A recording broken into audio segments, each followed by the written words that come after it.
ସମସ୍ତେ ଯିଏ ଭଲ କହୁଛନ୍ତି ତାଙ୍କୁ କଥା ଗ୍ରହଣ କରନ୍ତୁ, ଯିଏ ଖରାପ ବି କହୁଛନ୍ତି ତାଙ୍କୁ ବୁଝେଇବାକୁ ଚେଷ୍ଟା କରନ୍ତୁ କି ଏଇଟା ଖରାପ ନୁହେଁ।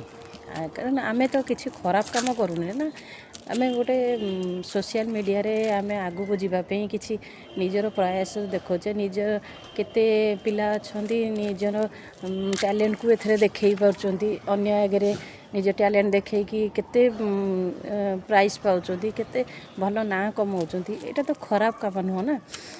ତେଣୁକରି ଲୋକଙ୍କ ଭାବନାକୁ ଆପଣ ଏତେ ଗୁରୁତ୍ୱ ନ ଦେଇକି ନିଜର କାମ ନିଜ କର୍ତ୍ତବ୍ୟରେ ଆଗେଇ ଚାଲନ୍ତୁ। ନିଜ କାମ ଯଦି ଠିକ୍ ଥିବ, ନିଜ କର୍ତ୍ତବ୍ୟ ଯଦି ଠିକ୍ ଥିବ, ସେଇ ଲୋକମାନେ ଆପଣଙ୍କୁ ପଛରେ କେତେ ବାହା କରିବାକୁ ଆସିବେ।